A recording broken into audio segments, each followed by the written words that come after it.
देवेश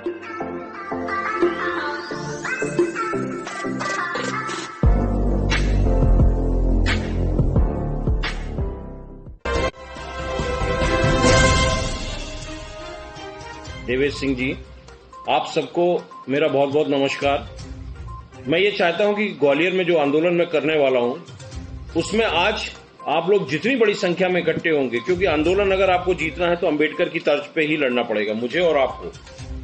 तभी हम इस लड़ाई को जीत सकते हैं और इस लड़ाई को हम आर पार की बना सकते हैं। ये बात मैंने प्रतीक कुमार जी, हनी सिंह जी, शिवा पांडे जी, अनिल बर्मन जी, नरेश चौरसिया जी, सभी को बहुत बहुत धन्यवाद और नमस्कार। आप लोग हमारे साथ हैं। हम इस लड़ाई को बड़ा करना चाहते हैं, इस लड़ाई को हम बड़े रूप में देखना चाहते हैं, क्योंकि हक चाहिए हमें, लड़ाई को हमें जीतना है। अगर अपन लड़ाई को जीत नहीं सकेंगे तो आप ये मानिएगा, राज मिश्रा जी, जितेंद्र तिवारी जी, लखन सिंह जी, आप लोग भोपाल की तैयारी क्षमा चाहता हूं, ग्वालियर की तैयारी करिए, क्योंकि उपचुनाव है, वहां पे 16 सीटें हैं उपचुनाव में।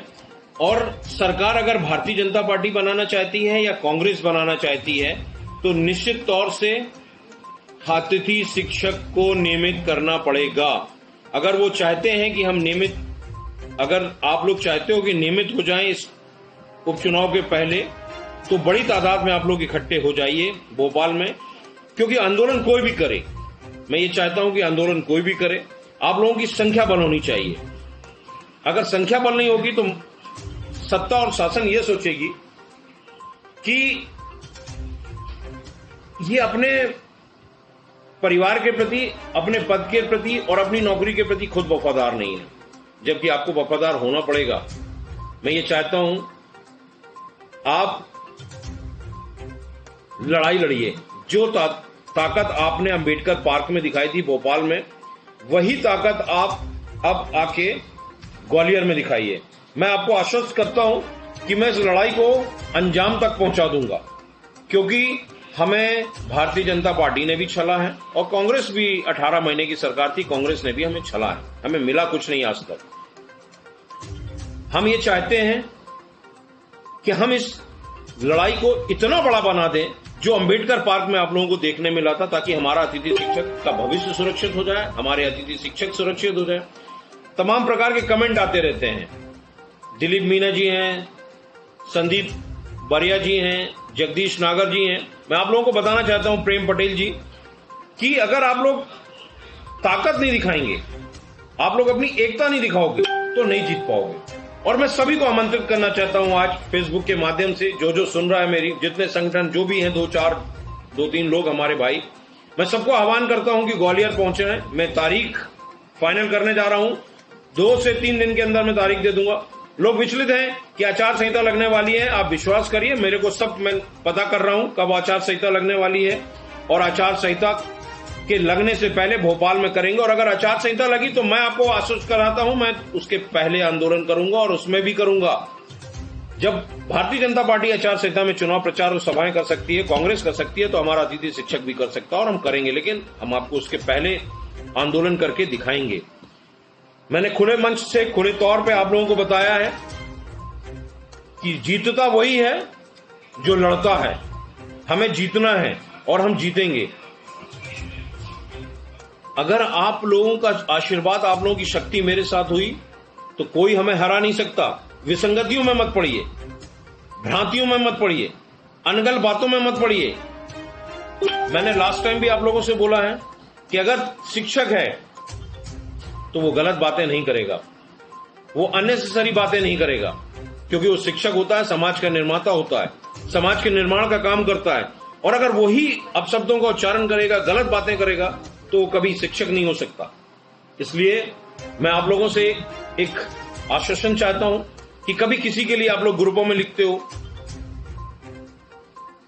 अनगल बातें लिखते हो, ये बातें लिखना बंद करिए। आप शिक्षक हो, आपके ग्रुपों में तमाम लोग जुड़े हैं, आप लोगों को देखते हैं, आप लोगों को समझते हैं, वो ये कहते हैं कि यार ये शिक्षक हैं और इस तरह की बातें लिखते हैं, इसका एक गलत मैसेज आता है। अमित तिवारी जी, ये मैं आपको विश्वास दिला रहा हूं, जितने लोग हमारे साथ इस वक्त फेसबुक लाइव हैं और जो जुड़ते जा रहे हैं लगातार, कि ये लड़ाई हमारी ऐतिहासिक होगी। हम जीत दिलाने का वचन तो नहीं देते, लेकिन जीतने की हालात लाके खड़ा कर देंगे आप लोगों के सामने, आपकी झोली में लाके डाल दूंगा। लेकिन उसके लिए आपका विश्वास, आपका साथ मुझे चाहिए। सेनापति वही लड़ाई जीत सकता है जिसमें सेना वफादारी से साथ दे, तभी वो लड़ाई जीती जाती है। और मेरी सेना आप हो, मेरी ताकत आप हो, मेरा आशीर्वाद आप हो। आपकी दम पे मैं लड़ता हूं, चाहे अंबेडकर पार्क हो, सैजानी पार्क हो, और सड़कों पे उतरेंगे। हालात खराब कर देंगे अपन ग्वालियर की, ये मैं आपको वचन देता हूं। स्थिति खराब कर दूंगा मैं भारतीय जनता पार्टी की, अगर उन्होंने आपको इसी उपचुनाव के पहले आपको नियमित नहीं किया तो। आप लोग सोच लीजिए कि हमें क्या करना है। बड़ी तादाद में जुड़िए, बड़ी तादाद में आप लोग इकट्ठित होइए, मुझे आश्वस्त कराइए आज इसमें कमेंट में। आज हमारा इसको आप शेयर करिए, इसको आप बताइए, लोगों तक पहुंचाइए, एक एक अतिथि शिक्षक तक ये बात पहुंचे कि हमें अगर अपना हक चाहिए है, नियमितीकरण चाहिए है, तो घर में बैठ के नहीं मिलेगी। आपको सड़कों पर उतरना पड़ेगा, आपको लड़ना पड़ेगा। जब तक आप नहीं लड़ोगे, कोई भी अध्यक्ष हो, कैसा भी हो, आपको हक नहीं दिला सकता। मैंने आपको वचन दिया है। आपकी जबलपुर जल सत्याग्रह के बाद आपने देखा था, सैजानी पार्क के बाद आपको इन्होंने आरक्षण 25% का आरक्षण दिया था, 9 साल की छूट दी थी और आपकी तनख्वाहें बढ़ाई थी। हम कहते 2 चीज अभी इन्होंने फॉलो अप में नहीं ली है, करेंगे। आपको प्रेशर बनाना पड़ेगा। जब बच्चा सोता रहता है तो मां भी निष्फिक्र रहती है, मां भी निश्चिंत रहती है कि बच्चा सो रहा है, उसका पेट भरा है। जब वो रोता है, चिल्लाता है, वही हमें सरकार के साथ करना है। जब तक हम लड़ेंगे नहीं, हमें कुछ हासिल नहीं होगा। आपस की विसंगतियां छोड़िए, अंबेडकर पार्क जैसे यूनाइटेड हो जाइए और दिखा दीजिए मध्य प्रदेश को और भारतीय जनता पार्टी को और कांग्रेस को कि अतिथि शिक्षक अगर मैदान पे उतरेगा तो आपकी सरकार नहीं बनेगी।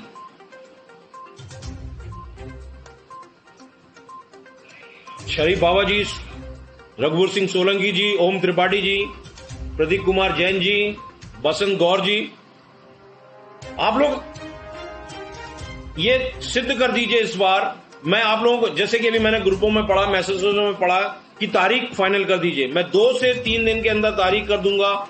हमारी मांगे, मैं आपको बताना चाहता हूं कि हमारी मांगे क्या हैं। हमारी जो मांगे हैं, हम आपको एक एक चीज को व्हाट्सएप में डाल देंगे, फेसबुक में डाल देंगे। अतिथि शिक्षक भ्रमित हो जाता है कि हमारी ये बातचीत नहीं पूरी हुई। मैं किसी भी अतिथि शिक्षक का नुकसान नहीं होने दूंगा, ये आप विश्वास करिए। और मुझे बड़ी खुशी होती है ये आज अगर आप लोग भ्रांतियों में पड़ेंगे, विसंगतियों में पड़ेंगे, तो कभी नियमित नहीं होंगे। 2 भाग में रहेंगे तो कभी नियमित नहीं होंगे। हमें अपनी शक्ति का प्रदर्शन करना पड़ेगा। हमें दिखाना पड़ेगा शिवराज सिंह चौहान जी को, माननीय हमारे मुख्यमंत्री जी को, कमलनाथ जी को, कि अतिथि शिक्षक समाज का निर्माता होता है। और आज आप उसका शोषण कर रहे हैं। मजदूरों से बुरी हालत है। कई हमारे अतिथि शिक्षक काम करने लगे हैं, आपने उनको रोज बेरोजगार कर दिया, सड़कों पे ला दिया है। 5-5, 6-6 महीनों से आज उनको वेतनमान नहीं मिला है। मनोज सिंह राठौर जी, शरद यादव जी, आप लोग इस बातों को बताइए, ग्रुपों में लिखिए, फेसबुक में डालिए, ट्विटर में डालिए, यूट्यूब में डालिए, ताकि आपकी बात मुख्यमंत्री तक पहुंचे। और मैं आपको विश्वास दिलाता हूं, मैंने अंबेडकर पार्क के आंदोलन में शिवराज सरकार जी की और भारतीय जनता पार्टी की ईंट से ईंट बजा दी थी। फिर से ग्वालियर में हम आंदोलन की तैयारी कर रहे हैं। आंदोलन इतना बड़ा होगा कि या तो ये अतिथि शिक्षक को नियमित करेंगे या सरकार इनकी नहीं बनेगी।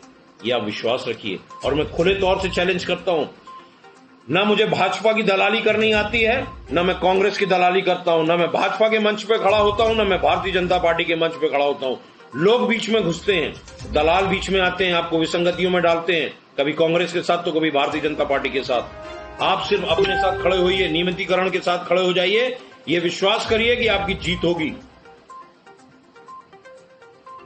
चढ़ के बोलने की क्षमता मंच पे कितनों की है, ये बात आप लोग बहुत अच्छे से जानते हो।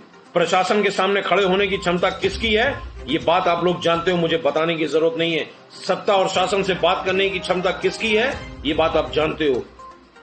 इसलिए मेरा आपसे निवेदन है कि विसंगतियों से बिल्कुल बाहर हो जाइए। मैं बार बार इसी बात को आप लोगों को बोल रहा हूं। मैं आपको वचन देता हूं, मैं ग्वालियर का आंदोलन ऐतिहासिक कर दूंगा। आपके मंच में मुख्यमंत्री जी को आने के लिए बाध्य कर दूंगा। आप लोगों को आपका हक दिला दूंगा। और मैंने कई बार प्रयत्न किया है। आज आप लोग पहुंचे, राजपत्र में शामिल हुए। आप लोगों को भारतीय जनता पार्टी ने 3 अधिकार दिए, लेकिन कुछ लोग इधर उधर से आते हैं, विसंगतियां करते हैं। मेरा विरोध क्या है मध्य प्रदेश के किसी भी जो भी आंदोलन करता है या धरना प्रदर्शन करता है, मेरा सिर्फ एक विरोध है ना। मैं एक ही चीज बोलता हूं, आप लोग शिक्षक हो, चंदा नहीं लेना। मैं चंदा देने का विरोध करता हूं। अगर ये मैं विरोध गलत करता हूं क्योंकि मेरा अतिथि शिक्षक की स्थिति घर की खराब है, वो अपने बच्चे को नहीं पढ़ा पा रहे, वो अपने घर का किराना नहीं ला पा रहे, वो अपने बच्चों को पेट भर रोटी नहीं दे पा रहे, अगर मैं उनसे मना करता हूं कि उनसे चंदा मत लो, मैं मंच तैयार कर रहा हूं, मैं आंदोलन में खड़ा हो रहा हूं, मैं हर चीज करने के लिए तैयार हूं, फिर किस बात का चंदा? आप अतिथि शिक्षकों को नियमित करा दो। मैं वचन देता हूं मध्य प्रदेश के अतिथि शिक्षकों, जो भी इस टाइप की विसंगतियां करते हैं, चंदाबाजी करते हैं या धोखा देते हैं अतिथि शिक्षकों को, अतिथि शिक्षक उनको देगा, जिसको भी भूख लगी हो। लेकिन मेरे मध्य प्रदेश के अतिथि शिक्षक भाइयों, इन विसंगतियों से दूर हटिए। जो भी ये कहता हूं उसका विरोध करिए और आंदोलन की तैयारी करिए। लड़ाई बड़ी होगी, जीत तय होगी। आप लोग ने देखा था कि कांग्रेस आपके पूरे मंच पे आगे खड़े हुए थे, बड़े बड़े भाषण दे रहे थे। आज जीतू पटवारी जी कह रहे हैं कि सड़क पे क्यों नहीं उतरे सिंधिया जी। मैं जीतू पटवारी जी से पूछना चाहता हूं कि मैंने उनको फोन लगाया था, मैंने उनसे बात करने की कोशिश की थी, क्या उन्होंने मुझे क्लियर, पटवारी जी ने फेसबुक लाइव बोल रहा हूं, हो सकता वो भी मुझे सुन रहे हो,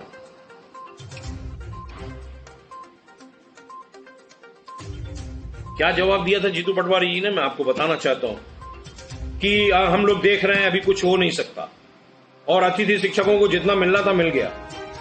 आज जब सरकार से हट गए तो फिर वादे करने लग गए। आज शिवराज जी हमारे सहजानी पार्क में जब हमारे अतिथि भाई धरना प्रदर्शन कर रहे थे तो आए, वादे किए, घोषणाएं किए। आज वो मुख्यमंत्री बन गए, वो भी भूल गए। इनको एहसास कराना पड़ेगा कि आप सत्ता में तभी बैठोगे जब अतिथि शिक्षक को नियमित करोगे। और माननीय शिवराज जी चौहान जी, अगर आप भी हमारी बात फेसबुक के माध्यम से, मैं जानता हूं सीआईडी और आईबी के माध्यम से आप तक ये बात पहुंचेगी, मैं 26 विधानसभाओं में रथ यात्रा लेके निकलने वाला हूं और आपको हराने का काम करूंगा अगर आपने मध्य प्रदेश के अतिथि शिक्षकों को नियमित नहीं किया तो। क्योंकि आप हमारे अतिथि भाइयों को पिछले 18 साल 14 साल से वो शिक्षक है। 70, 75, 80% आज जो सरकारी स्कूलों का रिजल्ट आ रहा है वो मध्य प्रदेश के अतिथि शिक्षक भाइयों के कारण ही आ रहा है, अतिथि शिक्षकों के कारण ही आ रहा है। लेकिन प्राइवेट स्कूलों का रिजल्ट नहीं आ रहा। ये किसके कारण आ रहा है? ये मैं माननीय मुख्यमंत्री जी को बताना चाहता हूं, ये अतिथि शिक्षकों के कारण ही आ रहा है। हमारे अतिथि शिक्षकों को नियमित करिए। हमारा अतिथि शिक्षक पढ़ा लिखा है, वो योग्य है, तब तो 10-10, 12-12 साल से स्कूलों में बच्चों को पढ़ा रहा है। अगर योग्य नहीं होता, आक्रोश सिंह जी, मैं सबको बहुत बहुत हृदय से, शरद यादव जी, भाऊ साहेब, भाऊ जी, शरद यादव जी, सबका बहुत बहुत धन्यवाद। जितने लोग आप कभी महेश पटेल जी, उमेश यादव जी, शरद यादव जी, मैं आप लोगों को बहुत बहुत हृदय से धन्यवाद देना चाहता हूं। आप लोग फेसबुक में, आक्रोश सिंह जी, मामा को हराना है, निश्चित तौर से मामा को हराना है, लेकिन अगर मामा नियमित कर दे तो मामा को मुख्यमंत्री भी बनाना है, लेकिन मामा पहले हमें नियमित कर दे। सोनू दांगी जी, और अगर कोई भी अभी ये बात करता है कि कांग्रेस के साथ खड़े हो या भारतीय जनता पार्टी के साथ खड़े हो, तो जो कांग्रेस की बात कर रहा है वो कांग्रेस पक्ष का होगा, जो भाजपा की बात कर रहा है वो भाजपा पक्ष का होगा। क्योंकि सब लोग कहीं ना कहीं चाटुकारिता तो करते हैं, लेकिन मैं आप लोगों को बात कर रहा हूं